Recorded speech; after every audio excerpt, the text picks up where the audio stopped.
Have you ever said something you wished you hadn't? It is something we have all done and regretted. Here are 6 situations when it's best to just stay silent. This first situation is when emotions are running high. Our filter disappears, and we're more likely to say things we'll later regret. Staying silent prevents you from making statements you can't undo. Once harmful words are spoken, an apology can't erase their impact. Silence protects your relationships during turbulent times.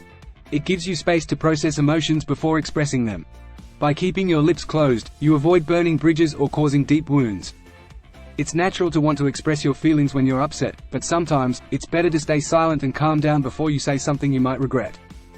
Now, this doesn't mean to hold your feelings in, it just means waiting for the right time and place to discuss them calmly. Just let the height of emotion pass. Avoid reactions that escalate conflict when patience and care are required. The second situation is when you're angry, frustrated, or experiencing intense emotions. It's often more productive to let yourself cool down and then discuss the issue when you're calmer. There are rare exceptions where broader physical or ethical concerns may justify disclosing information to calm down the situation. The third situation is when someone else is angry. It's often more productive to let them vent and then discuss the issue when everyone's calmer. The fourth situation is when you lack facts or knowledge about a subject.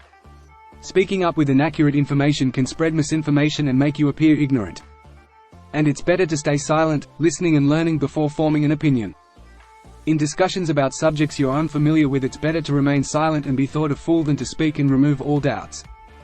This old adage seems to be true. Speaking about topics you are uninformed about or lack the facts often backfires. Then you can contribute later if needed without being awkward. The fifth situation is when your words would reflect badly on someone else. It's always better to think before you speak and consider the impact of your words. Being in harmful character attack situations or being negative about others rarely will lead to positive outcomes.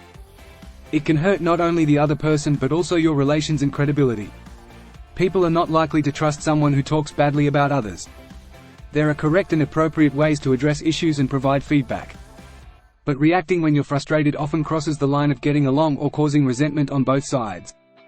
Sometimes honesty is necessary. It is important to consider if there is harm or benefit in the words you are using. The sixth situation is when someone wants to give you constructive criticism.